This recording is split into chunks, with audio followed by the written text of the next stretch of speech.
ท่านผู้สาวเพิ่นโดยสบายดีเด้อเด้อสบายดีโดยสบายดีป้าวันนี้ใส่มาตั้งแต่สาวเมยถ่ายคลิปยูทูบมันยังบ่เคยเห็นผู้สาวใส่ชุดใหม่เด้อมื้อนี้นะคือแบบ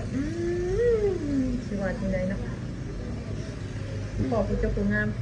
โดยเมื่อนี้กับทางทีมงานเฮาก็สิว่ามาเป็นครั้งแรกกับแมนเนาะก่อนอื่นก็ขออนุญาตถามชื่อมีชื่อว่าอะไรเนาะคือดาวันพุทธวงศ์โดยมีอายุ37 ปี37 ปีบอกโดยว่าคือยังเป็นเจ้าผู้งามอยู่เนาะอายุ37 ปีเคยมีครอบครัวบ่แม่โอ้เคยมีแล้วเนาะโดยมีลูกมีหยังนำกันเนาะมีจักคน มีลูก2 คน ลูก2 คนเนาะโดยแต่ว่าลูกเนี่ยอาศัยอยู่กับเอื้อยบ่แม่ทั้งลูกเพิ่นนี่มีอายุจักปีแล้ว ผู้กก54 ปีผู้ที่2 51 ปีโอ้ใหญ่กันแล้วเนาะโดยเป็นโสดมาในหล่นบ่โดนเลย8 9 ปีเลยนะป้า8 9 ปีคือว่าปล่อยให้ตัวเองโสดหล่นแท้โสดแล้วมันบ่มีผู้เอาเลยบ่ว่าอันนี้บ่แท้บ่แท้บ่มีผู้เอาบ่น่าเชื่อเนาะเป็นผู้สาวงามขนาดนี้ก็ยังบ่มีผู้เอาก็ซั่นสิเช่าเนาะซั่นสิเช่าเมยโดยก็คือโสดมานี่ก็8 9 ปีแล้วเนาะแต่คือในมื้อนี้คิดว่าแนวไหนออกมาเปิดใจนี่พร้อมสร้างครอบครัวได้บ่พ่อพร้อมเลยเนาะโดยและอันต้องไม่จำกัดอยู่ว่าต้องเป็นผู้บ่าวทางไหนแบบหมักคนถึงบ่จำกัดอายุนะโดยเรื่องอายุอีหยังเพิ่นบ่จำกัดบ่หา60อย่างนี้ก็ได้บ่ได้โดยคันว่าเพิ่นแบบเคยมีอดีตก็บ่เป็นหยังบ่โอ้ยบ่เป็นหยังก็ถือว่าบ่ได้มีปัญหาหยังเนาะโดยมีสเปคตายตัวบ่หมักคนแบบว่าที่อยากมาสร้างมาซาเลยอยากได้คนมีแบบที่มีอายุหรือว่าคนลาวอยู่ในต่างประเทศอยากได้แบบนี้นะโดยมีอายุ50ขึ้นประมาณ50 60โดยเอาได้เนาะเอาได้อันนี้ก็คือแบบหมักคนพาหาพาสร้างเนาะโดยและคันว่ามีสามีนี่นะนั่นแหละให้สามีมาอยู่นำบอกโดยมาอยู่นำเนาะเพราะว่าเฮือนก็มีแล้วดิเฮือนก็แล้วโดยคือแบบไปอยู่น้ำเพลินบ่ได้ป่ะไปบ่ได้แล้วผู้อยู่น้ำลูกโดยถ้าว่ามีสามีใหม่นี่ก็มีแต่ว่าให้เพิ่นมาอยู่นำอย่างเดียวเนาะแบบเที่ยวไปเที่ยวมาแบบนี้ก็ได้ป่ะได้อยู่เนาะได้บางทีเพิ่นอาจจะมีธุรกิจอย่างเพิ่นมีทางไกลเนาะอาจจะตัดทิ้งบ่ได้แต่มาหาสู่กันได้เนาะโดยอันนี้ก็คือครั้งแรกพอออกมาเปิดใจนี่ครั้งที่2เพราะว่าเคยเปิดใจแล้ว2 เสมอแล้วโดยเคยเปิดใจแล้วเนาะโดยลนและ2 ปีโอ้ลนได้2 ปีก็ถือว่าลนเติบเนาะโดยเปิดใจตอนนั้นเป็นจังได๋มีคนคบหาอยู่บ่ซะก็มีอยู่แต่ส่วนหลายสิมีแต่คนไทยแล้วก็บ่สู่โลกบ่สู่หยังเป็นแนวใดบ่มักบ่ได้คนแบบคนไทยคนนี้บ่ตรงสเปคแต่มันมีแต่ผู้หนุ่มผู้น้อยมาแล้วบ่มักคนที่มีอายุบ่ว่าเขาบ่ว่าวังสาวังซานำเฮาดอกเขายังหนุ่มยังน้อยก็เลยบ่ได้สนใจก็มีหลายคนอยู่ทักเข้ามาก็เลยบ่สนใจเลยแบบบ่ได้คุยน้ำเพิ่นเลยบ่คุยอยู่แต่ก็เว้าก็ได้นึงเขาก็เว้าไปแบบเว้าในสไตล์ของวัยรุ่นเนาะอายุจักปีวัยรุ่นประมาณ20ปลายปี25ปี22ปีว่ารุ่นน้องหลายโพดแต่ว่ามันมีแต่20ปลายปีแต่บ่อยากลมโดยถ้าว่าในมื้อนี้เนาะมีหนุ่มไทยอายุ40 50 60เข้ามาจีบได้อยู่บ่นี้ได้อยู่ซ้ำเนี่ยรับได้อยู่แต่ว่าน้อยนี่บ่ได้น้อยเลยบ่มักโด เพราะว่าเฮาก็ต้องการแบบว่าอยากสร้างอยากสาอยากได้ครอบครัวที่อบอุ่นเนาะแม่สิว่ามาลงมามันยังเว้าไปซื่อแต่บ่ควรก็เลยบ่อยากลง โดยเลยบ่มักผู้ชายกันได้ซะส่วนที่บ่มักนี่นิสัยใจคอเพิ่นนี่นะ ก็ลงไปกับแบบมีอายุเขาก็สิเว้าเขาก็สิเข้าใจเนาะแบบเขาก็มีอายุเขาก็มีอายุแต่เขาผัดน้อยและเขาผัดอายุซ้ํนี้เลยก็มันก็ลงกันบ่เข้าใจกันหั้นนะ แต่เบิ่งก็คือสิไปกันบ่ได้แล้วก็บ่สร้างจากลมนะ เบิ่งแล้วคิดว่าน่าจะบ่รอดเนาะ โดย น่าจะเราน่าจะคุยเล่น โดย ๆแต่ว่าคือทางเอื้อยนี่วางสร้างครอบครัวแท้เนาะ โดย โอ้คือหลักๆแล้วก็ต้องการคนมีอายุ โดย เรื่องหน้าตาเพิ่นได้สวัสดี ก็ธรรมดาเฮานี่แหล้วก็บ่ได้ อยากให้ได้งามบ่งามเนาะเฮาก็เฒ่าเลย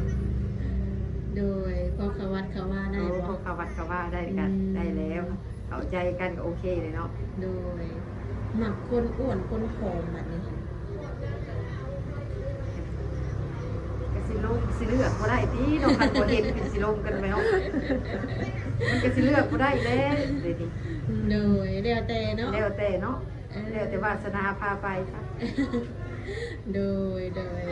หมักอยู่บ่อันคือเบาสูบยากินเหล้ากินเบียร์นี่นะ ก็กินได้ดอกก็แต่ว่ากินเป็นแบบว่า เป็นงานอันสังคมบ่ก็ธรรมดามันก็เป็นสังคมของคนเฮาเนาะสิว่าให้มักกินคู่มื้อเว้นก็กินยอมคือกันเลยเอาบ่ได้ โดยยอมเนาะตัวนี้เนาะ อืม กินเป็นบางครั้งบางคราวเนาะ โดย ในกรณีที่ว่าผู้บ่าวนี่อยากมาเยี่ยมมายามนี่สัก กลับมาได้ โดยมาได้เนาะ โดย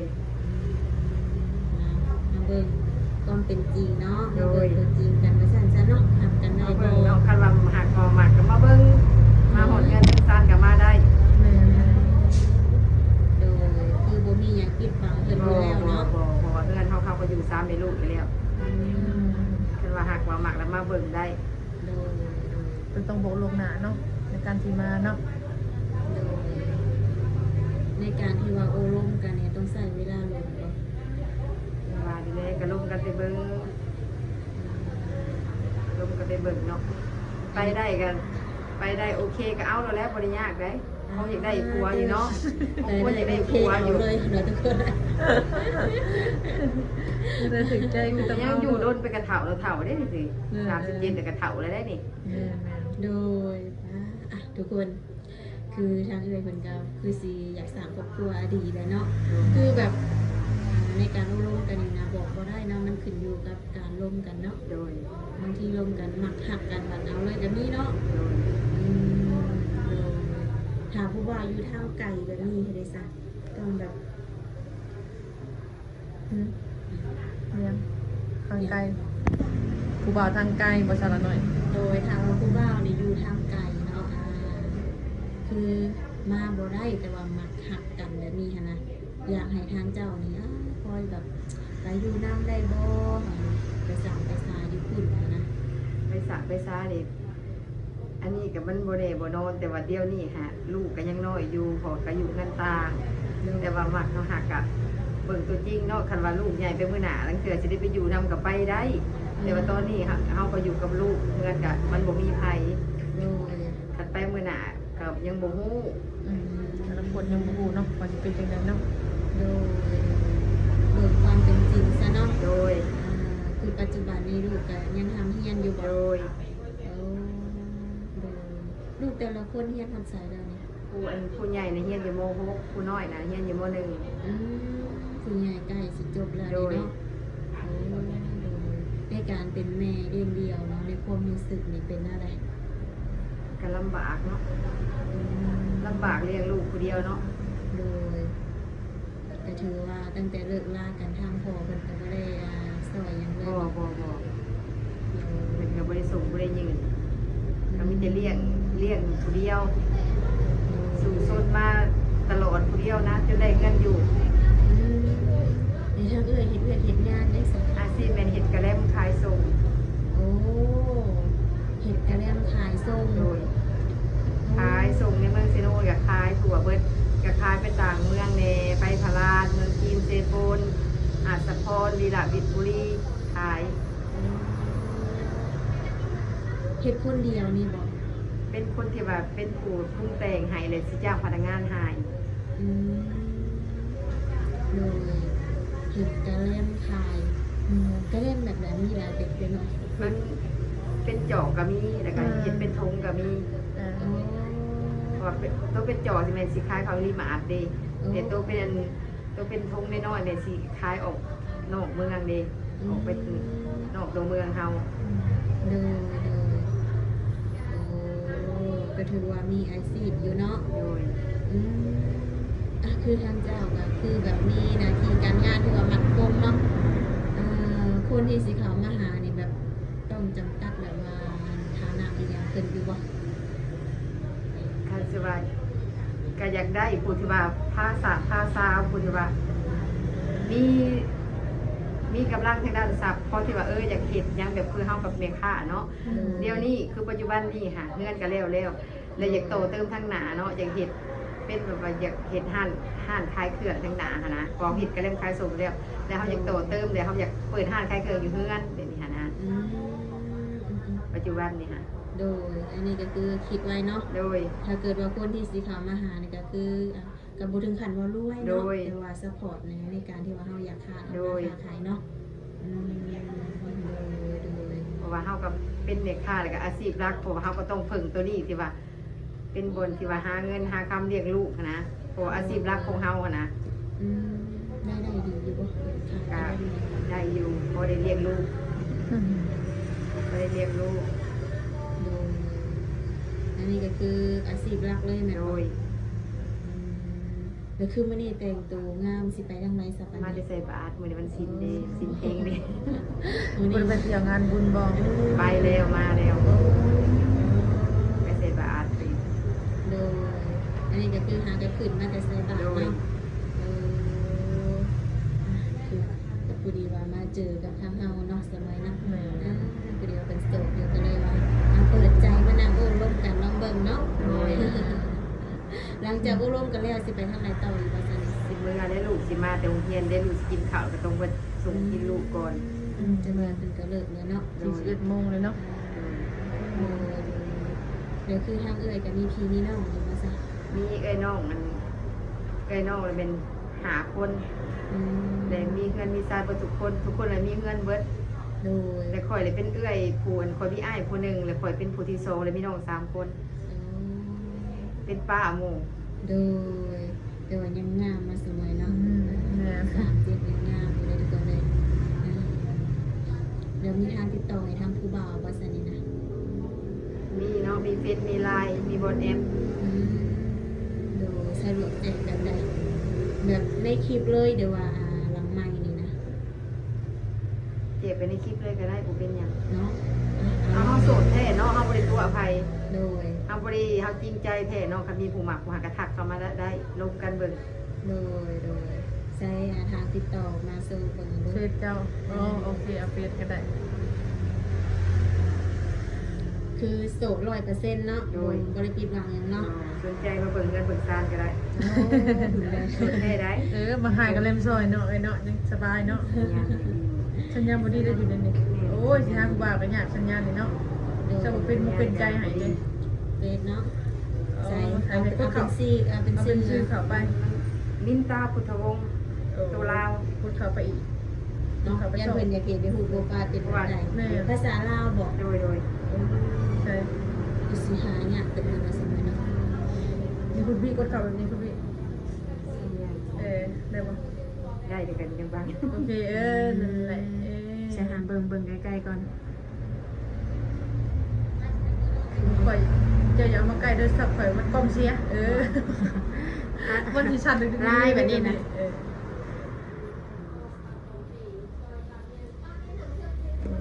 ได้กันนี่เลย ส่วนลายเพิ่นอาจจะเด่นลายหลายกว่านี้ อืม คือทางเฟซเนี่ยมันเป็นภาษาลาวเนี่ยเนาะ